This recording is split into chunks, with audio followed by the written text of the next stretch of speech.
Assalamualaikum warahmatullahi wabarakatuh. Waalaikumsalam warahmatullahi wabarakatuh. Alhamdulillahirabbil alamin. Puji syukur kehadirat Allah SWT yang telah memberikan kesempatan kepada kita semua di siang hari ini kita bisa bertemu dalam rangka diseminasi program calon guru penggerak angkatan 10. Saya Nurul Prihono, SPD JAS SDN 2 Kambasari, CGP angkatan 10. Untuk hari ini Bapak Ibu semua, saya akan melakukan diseminasi ataupun presentasi terkait dengan budaya positif. Yang ini adalah modul 1.4 dari modul di LMS yang termasuk dalam modul terakhir dari modul 1.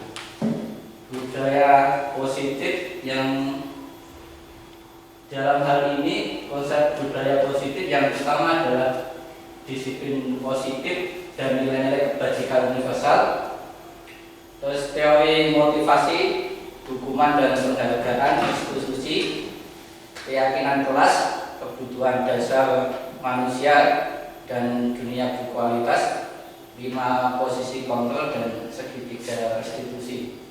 Bapak Ibu semuanya, di program kita di guru penggerak yang kita mengadop ataupun kita berkaca pada apa yang disampaikan oleh Bapak Pendidikan kita. Sudah hafal nih Bapak Pendidikan? Siapa? Ki Hajar Dewanto. Dari Bapak Pendidikan yang konsep ini sudah lama ada. Konsep ini sudah lama ada dan di dunia pendidikan banyak terlupakan oleh kita karena kita sudah tumpukan ataupun kurikulum yang beraneka ragam. Nah, dengan adanya kurikulum merdeka memberikan kesempatan kepada kita untuk mengadopsi bagaimana pemikiran dari beliau Bapak Ki Hajar Dewanto. Jadi siswa yang mempunyai karakter yang beraneka ragam. Jadi dari siswa yang ada di sekolah kita, kalau ada 125 ataupun satu kelas ada 15 atau 16, maka karakter anak ya sejumlah itu. Jadi anak mempunyai potensi masing-masing yang mereka memiliki kodrat, baik itu sebagai kodrat alamnya dan kodrat zamannya. Jadi kodrat alam itu adalah anak dibesarkan di lingkungan tempat mereka tinggal. Kalau kita di Jawa, bagi kita kebanyakan adalah kodrat alamnya adalah kodrat masyarakat Jawa. Yang ini berbeda mungkin anak-anak yang mereka berada di luar Jawa, mungkin di Papua ataupun di Pulau Sulawesi. Nah, kodrat zamannya anak-anak era sekarang mungkin berbeda dengan saat kita dulu kecil. Jadi kalau zaman kita masih sekolah mungkin permainannya ya gateng, ada yang engklek ataupun dakon ataupun lumbungan. Jadi beda dengan anak sekarang yang mereka terbawa oleh zaman. Karena zaman sekarang adalah zaman serba digital, era digital, kemajuan, maka ya anak-anak semakin maju untuk perkembangan zamannya. Jadi tidak asing lagi mereka untuk bermain HP, gadget, tidak asing dengan TikTok, dengan YouTube, dengan Instagram ataupun dengan Facebook. Sehingga di era sekarang, jadi anak-anak berbeda karakternya dengan saat dulu kita masih kecil. Kalau dulu paling kita mendengarkan radio itu secara bersama-sama, saus sepuh dan sebagainya. Lihat TV ya paling ke tempatnya tetangga yang punya TV. Di modul kita yang budaya positif, yang pertama adalah disiplin positif dan nilai kebajikan universal. Kita lanjutkan. Nah, ini ada video yang saya sematkan. Ini sebagai beberapa contoh saja nanti dari. Maaf Pak, saya terlambat. Dani, kamu lagi. Kamu itu tak kapok-kapok ya, Bapak kasih hukuman. Capek Bapak Dani. Langsung aja, sini tangan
kamu itu kan udah siang ya?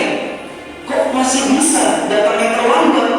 Maaf Pak, sebenarnya saya... Udah, sebagai hukumannya, ulurkan kedua tangan kamu.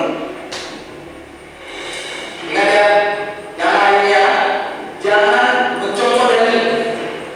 Kalau kayak contoh, ada yang namanya Dani, pasti tahu berarti.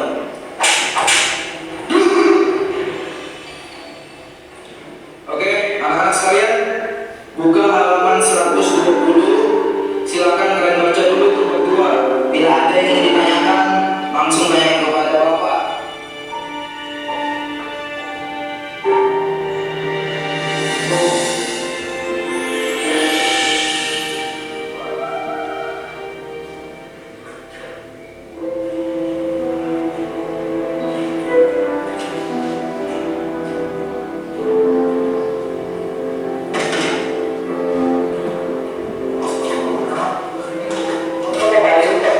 Beda Pak, ke Bapak mau? Udah, kali mau beli sini hati-hati ya. Kita nanti nyicil. Ya Pak, terima kasih. Soalnya saya udah terlambat.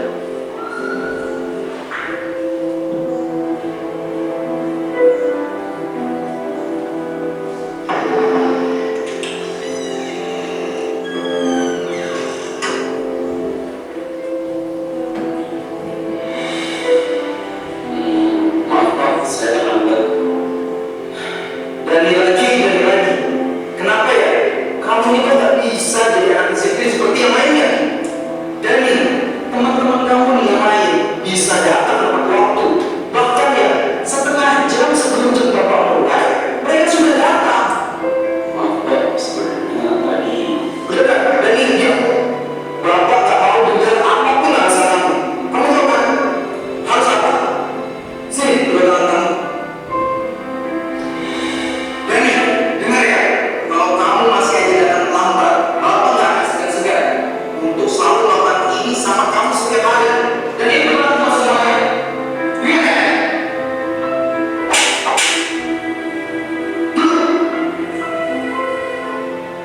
Ya sudah, yang lain perhatikan kembali. Kita lanjutkan pelajaran yang sebelumnya.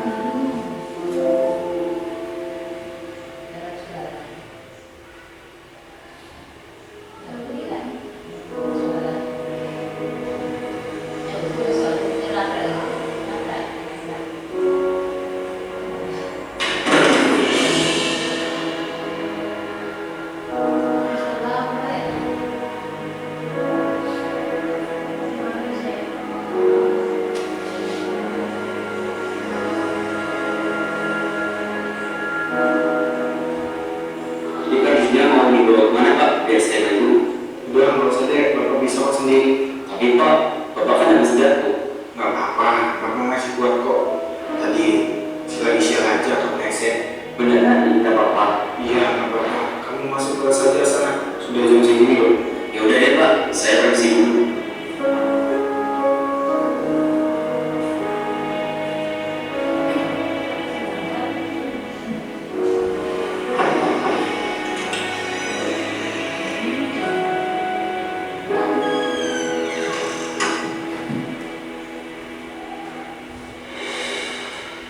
Maaf Pak, saya terlambat.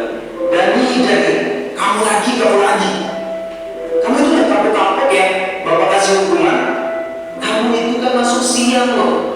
Kok bisa sampai terlambat seperti ini loh? Maaf Pak, saya... Udah, capek Bapak Dani. Langsung aja, sini tangan kamu.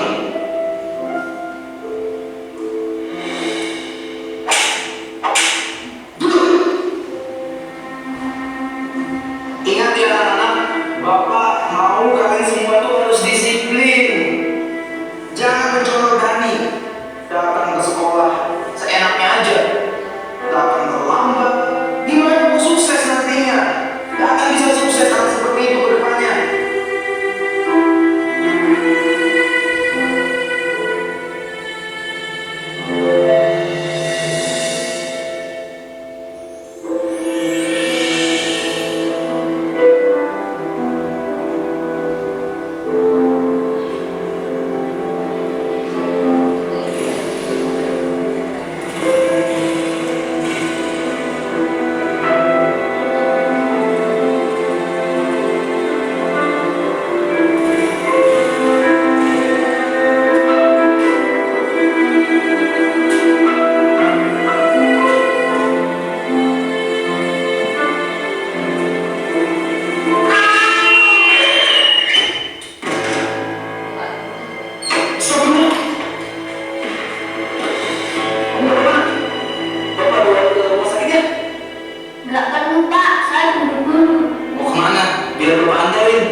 habis dapur Kak. Ya Allah, ya, nanti diobati.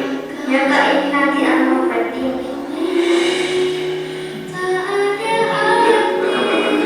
Ya Kak, hati-hati. Assalamualaikum.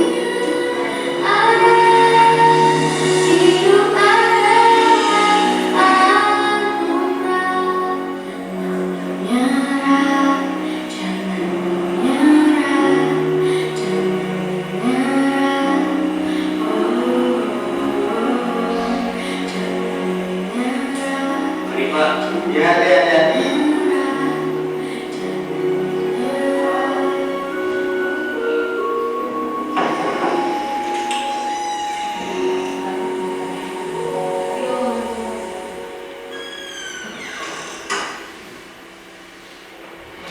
Maaf Pak, saya terlalu.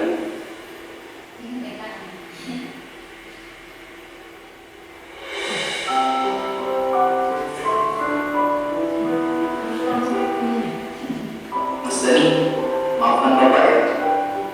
Karena Bapak berprasangka buruk sama kamu dan tidak mau mendengarkan sedikit pun penjelasan dari kamu.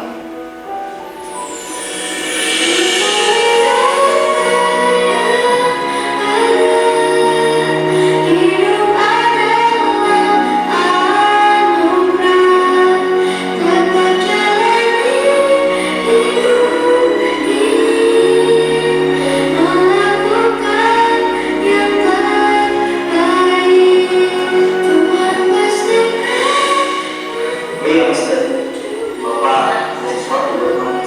Benar ya? Ini Bapak ada hadiah mungkin tidak seberapa buat kamu. Tolong diterima ya. Apa ini Pak? Ayo, dibuka aja. Kamu lihat aja sendiri. Bapak yakin kamu pasti suka.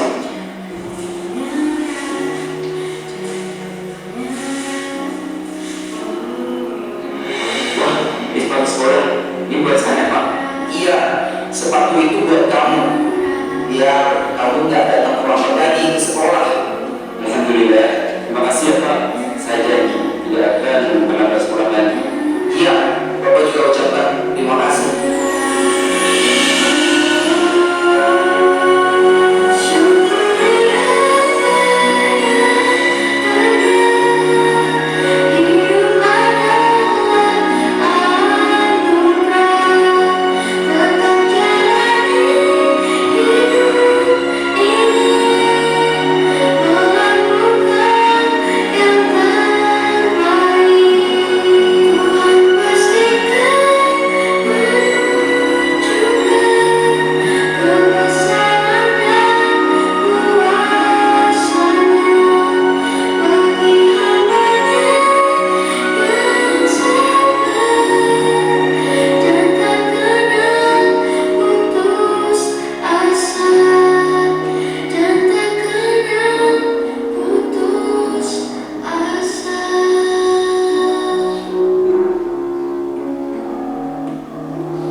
Demikian Bapak Ibu terkait dengan video yang saya tampilkan.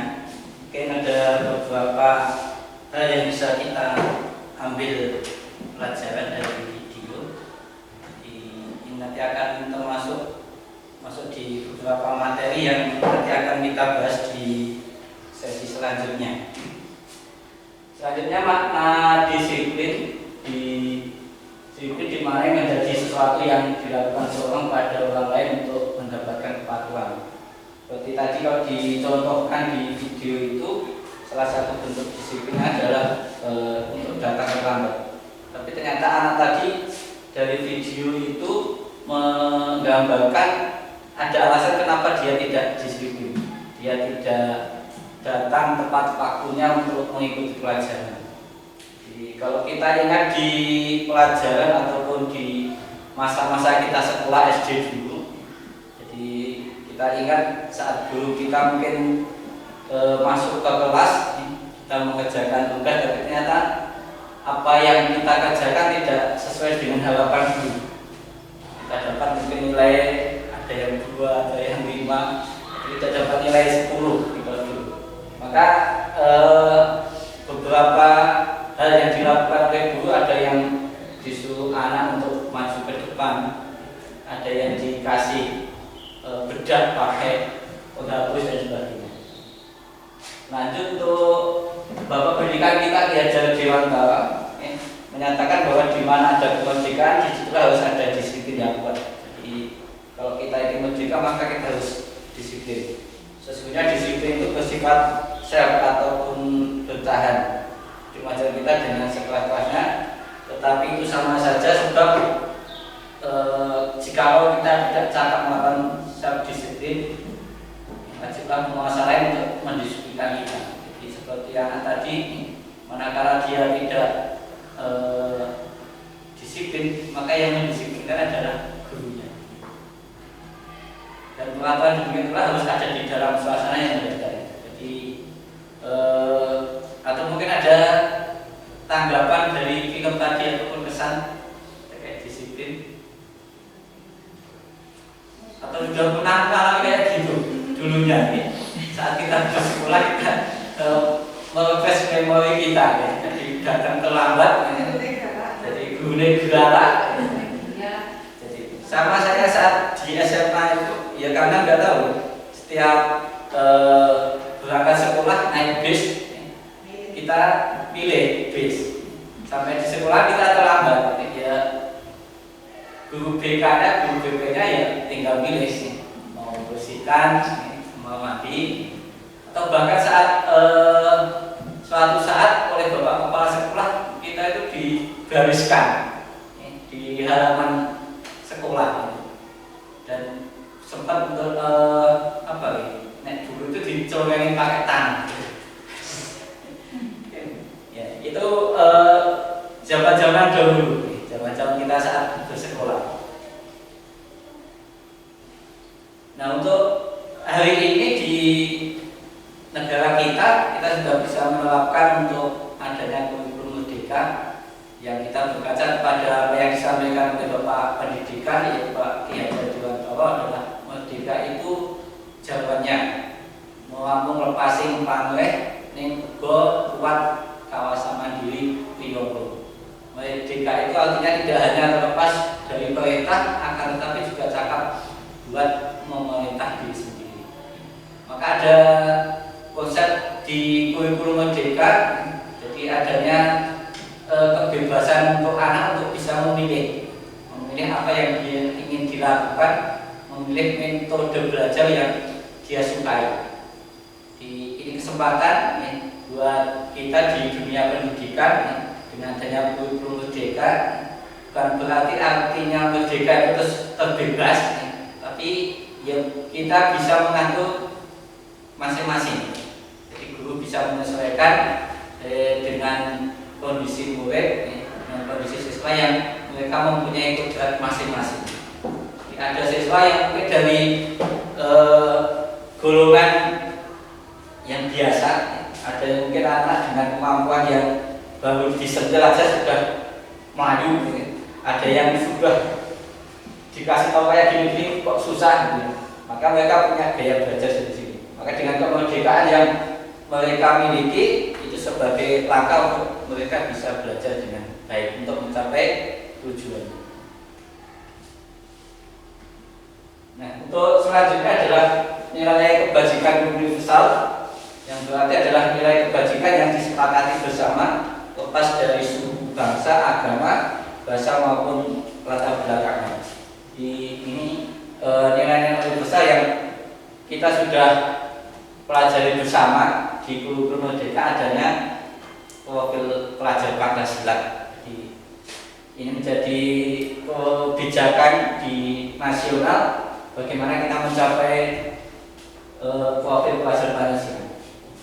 Dari pendapat Dr. William Jason pada telekontrol menyatakan bahwa setiap perbuatan memiliki suatu tujuan. Dan selanjutnya dari Gosen mengungkapkan bahwa dengan mengaitkan nilai kebajikan yang diyakini seseorang, motivasi intrinsiknya akan terbangun sehingga menggerakkan motivasi dari dalam untuk dapat mencapai tujuan yang diinginkan. Jadi dari video yang tadi kita saksikan, jadi ada nilai kebajikan yang sesungguhnya melatar belakangi anak tadi datang terlambat karena rasa berbaginya dengan adiknya. Jadi punya nilai nanti sekolah, bahwa sepatu mungkin tekan sekolah jadi Senin dimarahi oleh gurunya. Maka dia saling bergantian dengan kakak dengan adiknya untuk pakai sepatu yang menyebabkan setiap kali berangkat mesti kakaknya terlambat. Nah ini profil pelajar Pancasila. Jadi ada yang sudah hafal lagunya?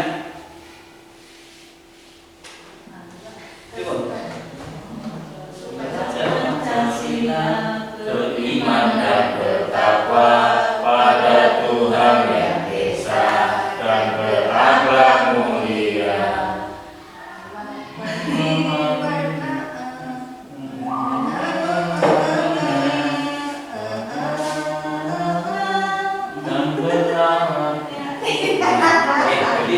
Ini urutannya tidak seperti yang dilakukan. Jadi beriman dan bertakwa pada Tuhan yang Maha Esa dan berakhlak mulia, mandiri, analitis, berdisiplinasi tunggal, gotong royong dan kreatif. Untuk 6 profil pelajar Pancasila. Yang ini adalah melandasi tadi dari nilai-nilai global yang ada di negara kita, bahwasanya ya setiap siswa itu punya latar belakang keyakinan. Ada yang kalau di sekolah kita mungkin sama, jadi semuanya adalah beragama Islam, jadi tidak ada perbedaan untuk masalah agama. Jadi, sehingga dengan begitu untuk perbedaan itu bisa diminimalis. Sekalipun ya Islam mungkin SNU, SNU Muhammadiyah itu hanya beda pendapat saja, tapi tidak beda keyakinan. Kalau mungkin sudah di kota sudah bermain-mainkan ragam keyakinan, ada yang Islam, ada yang Kristen, ada yang Buddha, Hindu. Nanti saat mereka merayakan hari besarnya mungkin ada nuansa beda. Nah kita kan paling juga sama saja. Pokoknya Islam itu ya Idul Fitri, Idul Adha, ataupun perayaan yang lain. Jadi tidak punya nuansa yang lain. Hingga untuk keyakinan ini gampang. Termasuk adalah berakhlak mulia. Yang selanjutnya adalah mandiri. Jadi ini tidak memandang anak dari mana. Bagaimana dari pelajar Pancasila itu melatih anak untuk bisa hidup mandiri. Kita lanjutkan karena kita tidak membahas secara detail nanti untuk ke-6 profil ini, karena sebenarnya ada materi yang lain. Untuk materi yang kedua adalah motivasi, hukuman, penghargaan dan institusi. Sebelum saya sampaikan lebih lanjut, ada yang bisa menjelaskan motivasi itu? Motivasi jenengan pulang, berarti motivasi itu dorongan dari dalam. Enten mulai motivasi. Basa Jawa ini bisa ada motivasi. Dorongan. Hukuman. Hukuman itu berarti sanksi karena tidak. Nah, penghargaan, Apresiasi. restitusi mungkin ini nanti di belakang, saya jelaskan di belakang. Sedikit demi sedikit. Ini motivasi adalah alasan yang mendasari sebuah perbuatan yang dilakukan oleh seorang individu. Jadi yang mendasari jenengan ngulangi semangatnya nopo.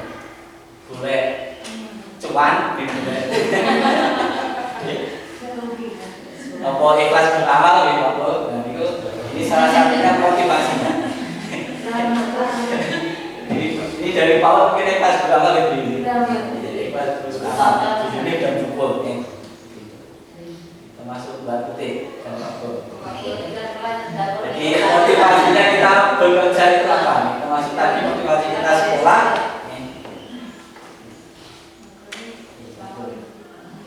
Nah, 3 motivasi perilaku manusia.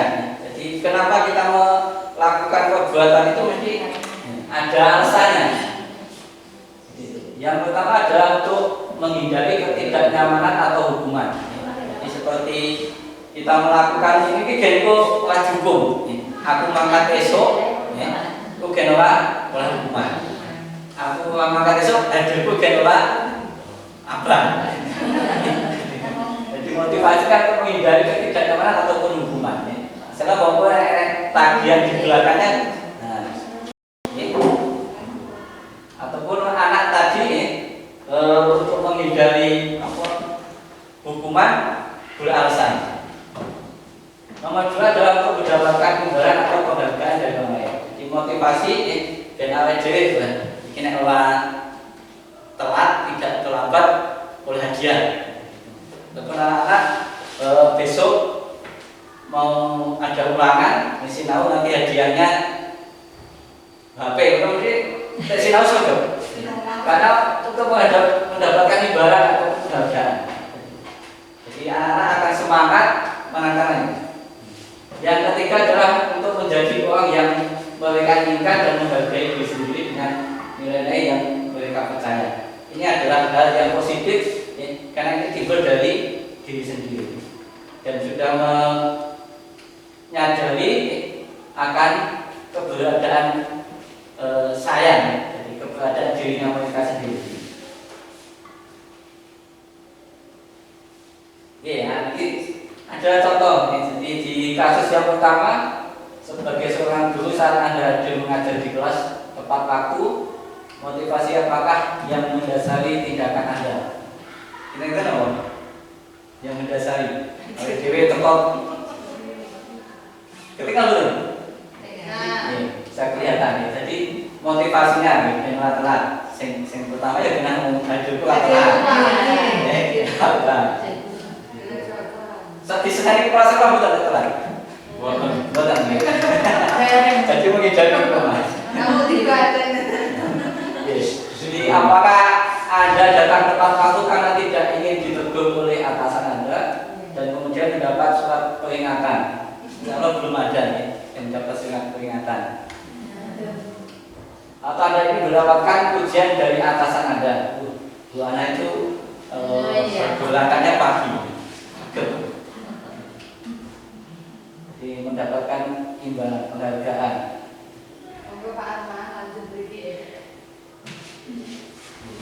Ini yang alasan pertama. Atau Anda ingin menjadi orang yang menghargai waktu. Ini cocok menghargai waktu. Terus menghargai diri Anda sendiri sebagai teladan bagi berikutnya. Selanjutnya sudah tidak siang lagi. Jadi Anda percaya tindakan Anda sebagai guru akan dicontoh oleh murid-muridnya. Jadi seperti anak-anak itu sangat kritis ini.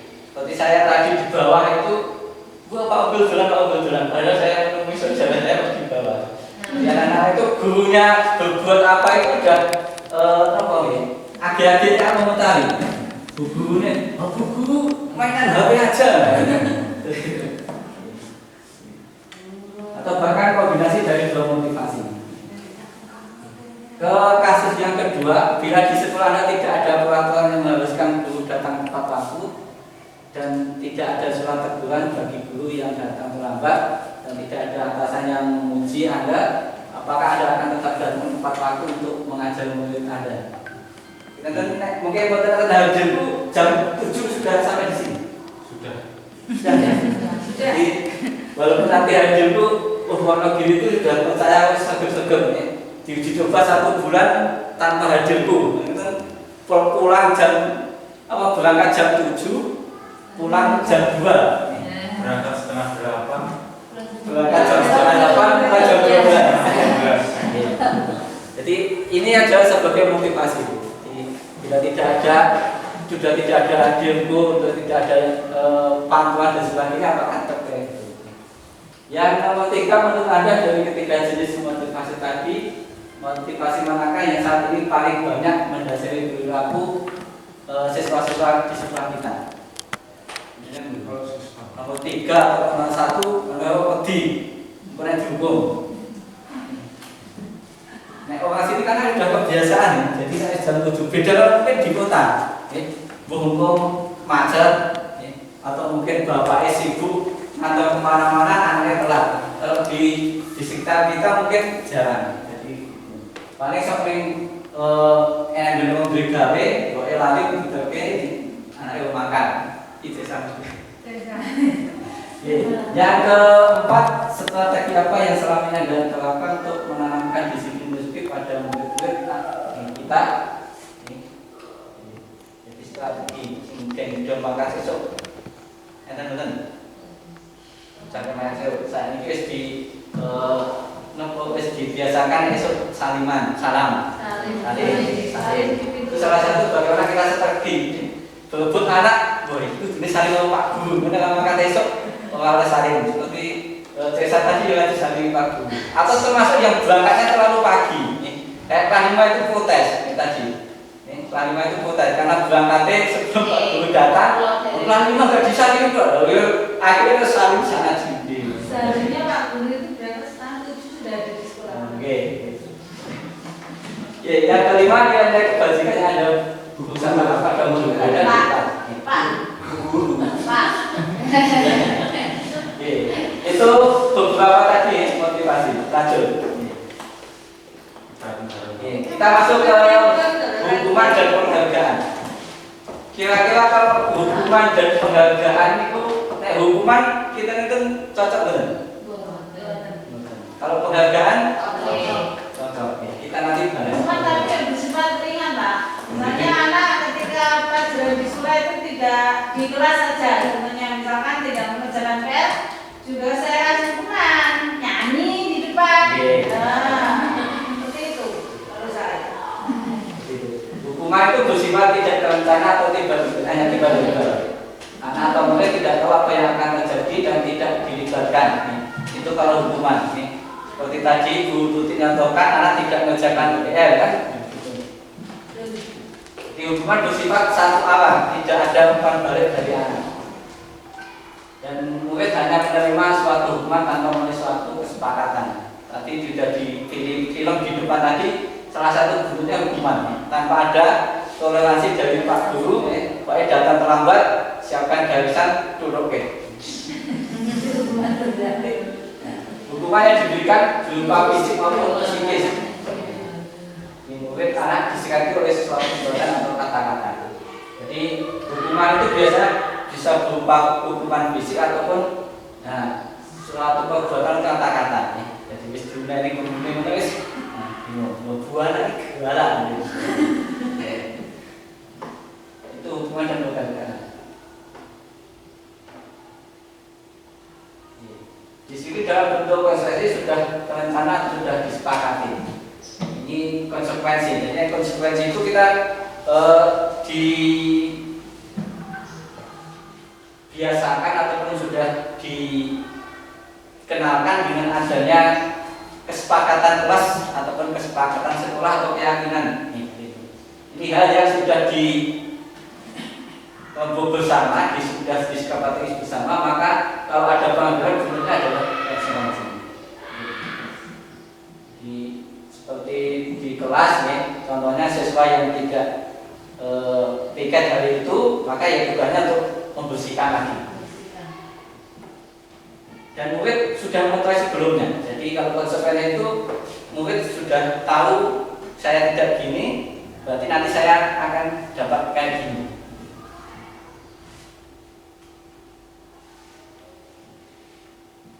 Nah, itu Al-Fikon mengemukakan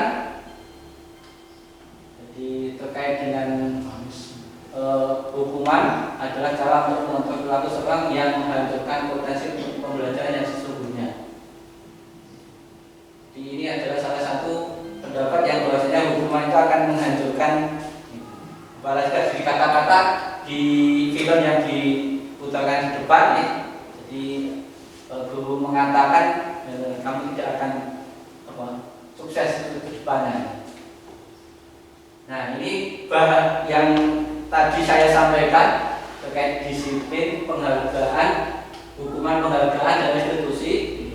Restitusi adalah proses menciptakan kondisi bagi murid untuk memperbaiki kesalahan mereka sehingga mereka bisa kembali pada kelompok mereka. Di restitusi itu anak disadarkan manakala dia melakukan sebuah kesalahan ataupun tindakan yang tidak baik, maka seorang guru untuk bisa menyadarkan kepada anak untuk bisa kembali ke hal yang baik.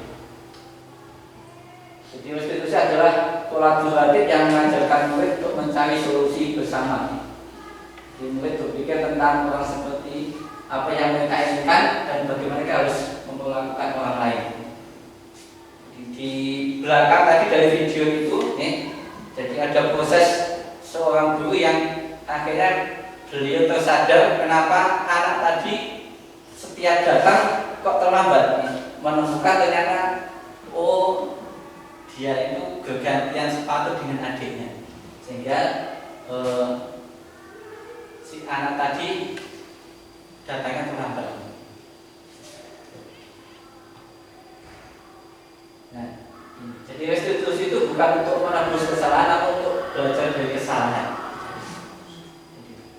Jadi proses yang menyadarkan anak untuk bisa sadar akan kesalahan itu, dan selanjutnya adalah memperbaiki hubungan.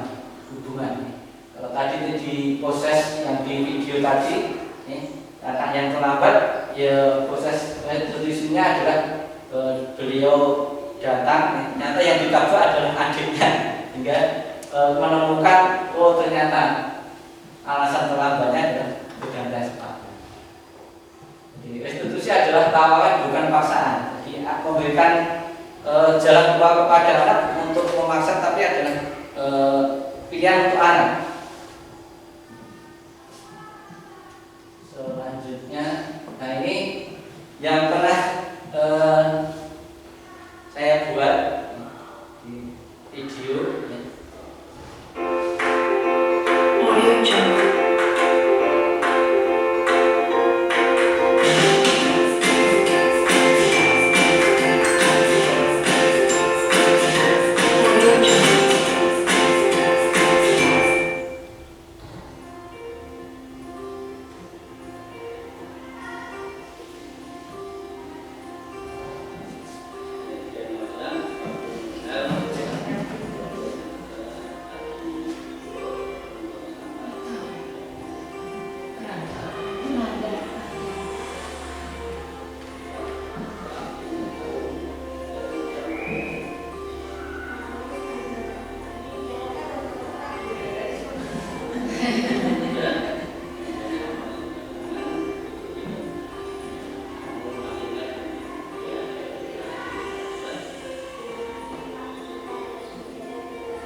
Jadi kasus yang pertama di Granada ketahuan tidak buang sampah pada tempatnya, dia menyadari dan restitusinya adalah dia akan membuang sampah pada tempatnya.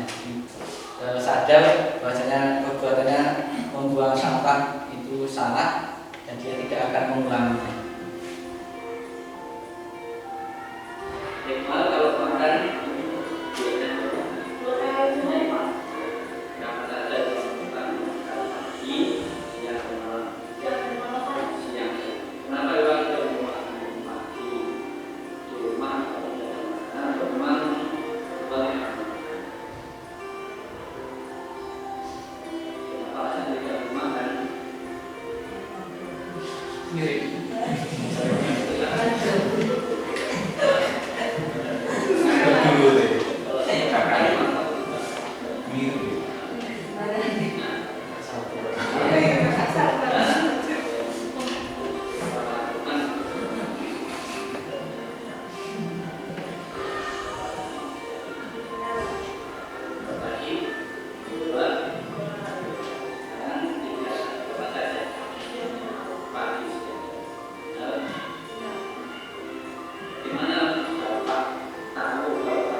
yang saya sampaikan dengan anak-anak, satu Fernanda dan Kedua.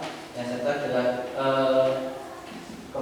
kedengaran ataupun ketahuan tidak membuang sampah. Yang kedua terasa lesu, ternyata kebiasaan makan paginya tidak ada. Sehingga terlihat saat pembelajaran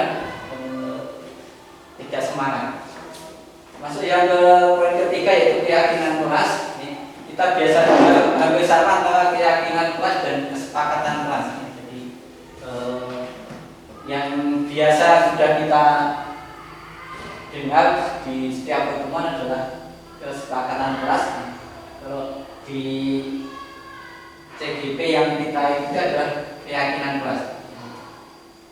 Nah, pembentukan keyakinan kelas atau sekolah yang pertama adalah keyakinan kelas bersifat lebih abstrak daripada peraturan. Jadi peraturan hanya satu arah tadi titik yang di depan. Yang kedua adalah keyakinan kelas berupa pernyataan universal, hanya kompleks, yang umum-umum, tidak terlalu detail. Terus yang selanjutnya pernyataan keyakinan kelas senantiasa juga dalam bentuk positif. Dan tidak terlalu banyak. Jadi beberapa nanti yang bisa kita terapkan di sekolah kita nanti untuk membuat keyakinan kelas di awal tahun ajaran, karena biasanya di awal-awal anak-anak akan lebih semangat sudah pindah kelas 4, 5 naik ke kelas 6 ataupun kelas 3 atau kelas 4, maka di awal-awal itu kita harapkan dengan pembentukan keyakinan kelas. Termasuk mungkin di PAUD nanti bisa untuk dibiasakan ataupun dikenalkan dengan keyakinan kelas. Kalau masih anak-anak termasuk kelas bawah juga gak sama. Jadi ini pemantiknya dari guru, bukan dari anak. Kalau di kelas 5 mungkin anak-anak sudah bisa mencari apa yang akan mereka usulkan. Kelas 1, 2, 3 mungkin masih tergantung dengan guru. Untuk keyakinan kelas tentunya diterapkan di lingkungan sekolah, bisa diterapkan semua warga kelas hendaknya memiliki ataupun merasa untuk ini keyakinan kelas kita harus kita lakukan. Dan ini bisa jadi keyakinan kelas itu bisa berubah, tidak harus setahun ya itu. Jadi nanti setiap minggu ganti. Dalam rangka mungkin untuk minggu ini karena untuk kebersihan, nanti temanya kebersihan. Untuk pekan yang lagi apa? Jadi tidak matok 1 tahun ataupun selain peraturan itu untuk keyakinan kelas. Nah ini di peraturan kembalikan barang ke tempatnya. Ini nilai kebajikan yang 7. Berarti apa nih? Kembalikan barang ke tempatnya. Dilarang mengganggu orang lain. Ini peraturannya, nanti nilai kebajikannya ini. Dilarang merokok. Ini belum dipasang. Lanjut. Nah ini untuk prosedur untuk pembuatan keyakinan kelas. Jadi mempersilakan warga sekolah dan berikutnya untuk membuat curah pendapat. Jadi setiap siswa untuk bisa mengusulkan satu hal atau satu keyakinan yang ingin disepakati. Yang kedua, mencatat semua masukan. Setelah dicatat, susun keyakinan kelas. Jadi tidak semua katakan 20 ya 20 dipakai semua, tidak. Hanya beberapa yang nanti menjadi sebuah kesepakatan. Ditinjau pendapat yang sudah dicatat. Setelah tinjau ulang, keyakinan sekolah selesai dibuat, maka semua warga kelas untuk mempersilahkan meninjau ulang, menyetujuinya dan menandatangani. Jadi ini jadi sebagai wujud pertanggungjawaban mereka itu adalah ditandatangani. Karena kalau tidak ditandatangani tidak ada buatan mutilasi, tidak ada bukti bahwasanya dia sepakat.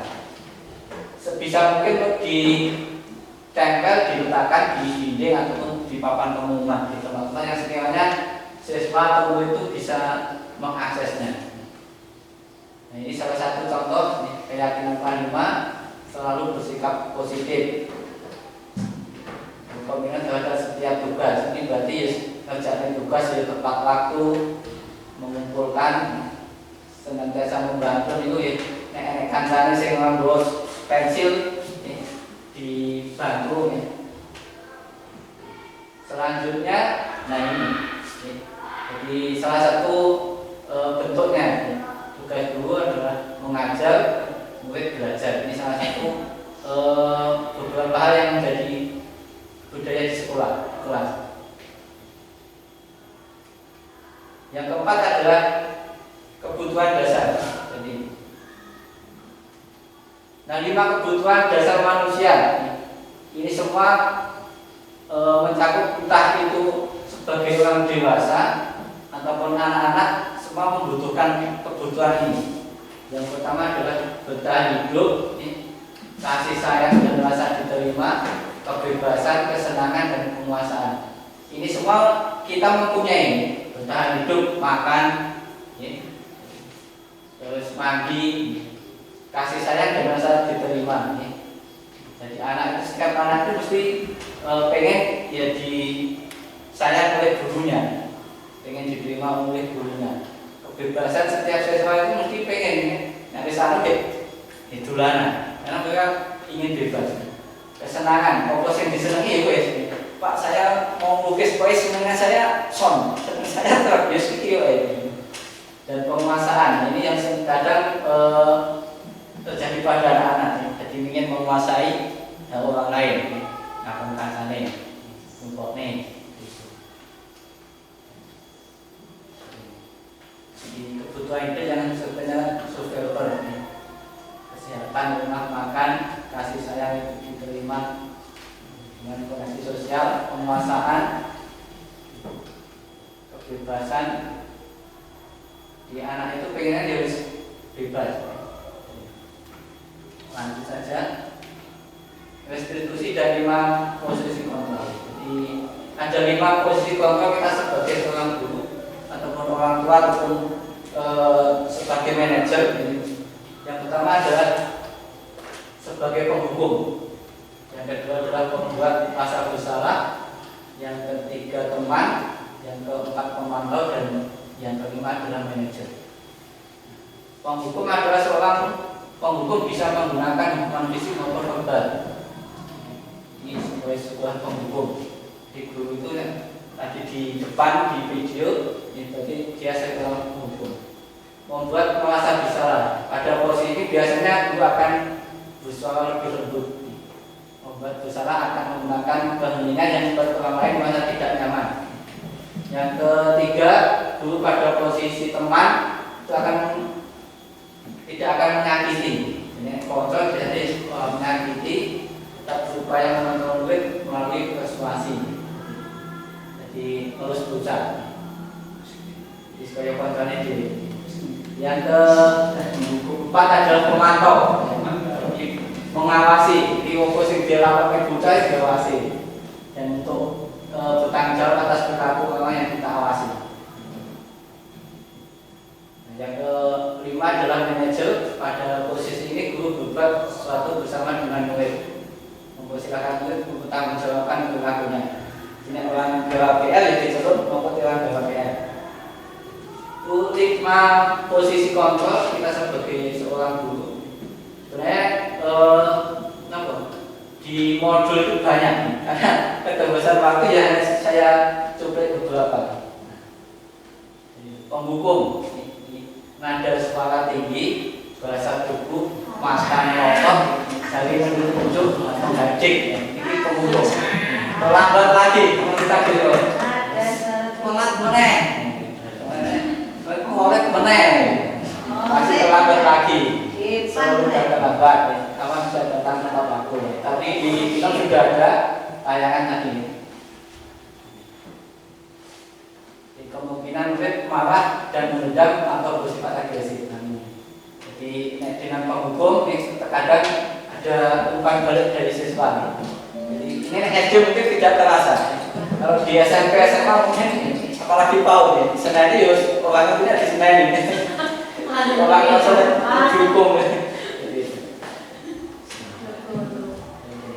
Jadi ada beberapa sekolah itu yang kalau dihukum disenani gurunya, lumbuh PT beja ini kontribusinya cepot apa ini gua mobil kok digarit itu penghubung. Nah itu pembuat merasa bersalah. Itu salah satu contohnya.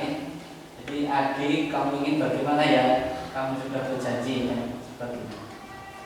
Jadi ini membuat murid merasa bersalah. Selanjutnya adalah teman. Nah ini yang sepertinya banyak disenangi anak. Jadi nek gurune cerdas, gurune supaya koncone dhewe. Jadi akrab dengan gurunya. Tapi ini punya posisi positif dan negatif. Terlalu dekat dengan siswa yang tidak bagus, tapi terlalu jauh dengan siswa juga demikian. Nah pemantau ini. Jadi di video juga ada pemantau. Jadi mulainya jam berapa? Jam 1, setengah 1. Tapi jam 1 baru datang. Ini manajer yang biasa tanya pada murid, digali informasinya. Seperti kalau kita manajer manggil ke anak buahnya, sama juga saat murid. Yang harapannya untuk klarifikasi dan untuk memperbaiki. Nah, yang terakhir yaitu segitiga restitusi. Ada 3 langkah, seperti tadi yang video yang kedua yang saya tampilkan. Yang pertama adalah langkahnya adalah menstabilkan identitas. Jadi kita semua akan melakukan hal terbaik yang bisa kita lakukan. Tadi salah satunya adalah tidak membuang sampah pada tempatnya. Jadi kasusnya adalah membuang sampah sembarangan. Jadi yang terbaik adalah bagaimana kita membuang sampah di tempat sampah. Yang kedua adalah validasi tindakan yang salah. Jadi semua perilaku memberikan alasan. Kalau di video yang pertama, tadi awalnya guru tidak memberikan, tidak menerima alasan. Tapi di akhir dari video itu, guru akhirnya tersadar sendiri. Ternyata alasan dari anak terlambat itu sepatutnya gantian dengan adiknya. Yang ketiga adalah menanyakan keyakinan. Jadi ini menggali dari anak bagaimana dia tidak mengulangi lagi perbuatannya. Jadi tersadar, aku buang sampah sembarangan. Ini saya akan membuang sampah pada tempatnya. Itu menumbuhkan motivasi tadi.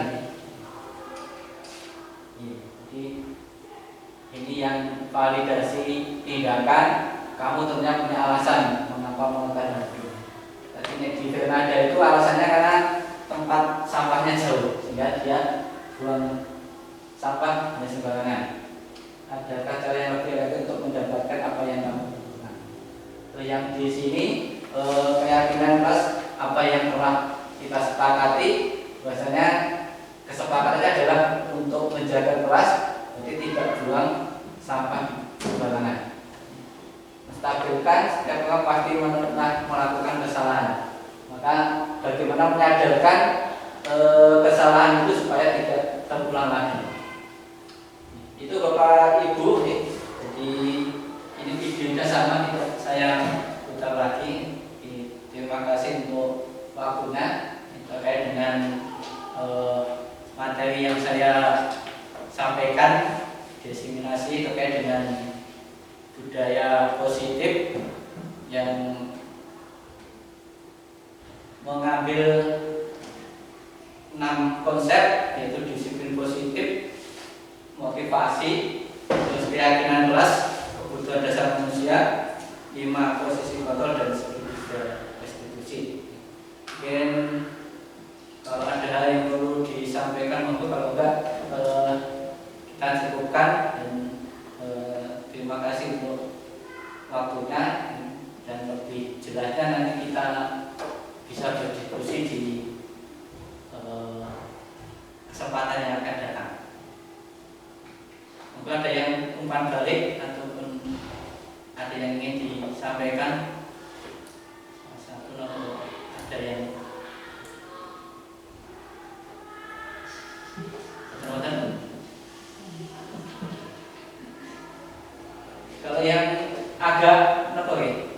pengalaman yang baru sini segitiga restitusi. Ini termasuk hampir semua yang ikut di CGP itu ya istilah ini istilah hal yang baru sekalipun sudah pernah mengalami. Jadi manggil anak ternyata cukupannya tiga jalan umum rasanya ya karena sudah melakukan hal itu tapi ini jadi keyakinan itu belum pernah ada tapi ternyata setelah kita belajar ternyata saya itu melakukan hal itu. Jadi ini sama yang disampaikan teman-teman ini hal yang baru tapi ternyata sudah melakukan. Apalagi yang guru SMP SMA ini nangani bocah ini wis sing telat, sing bajune ora pola nggih, mbok sing pitik blong-blongan nggih. Jadi nek SMP SMA mungkin banyak, kalau SD mungkin masih jarang, apalagi PAUD ikutnya. SD datang ke awal.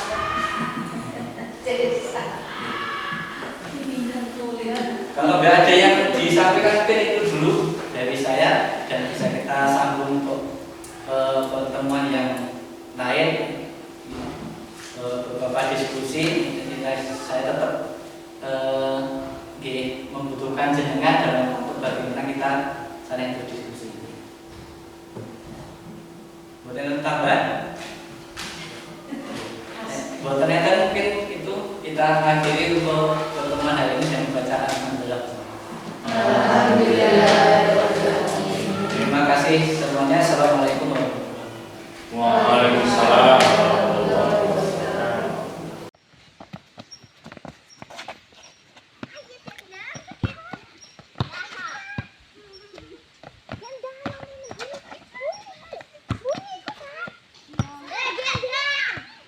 Yo lanjut.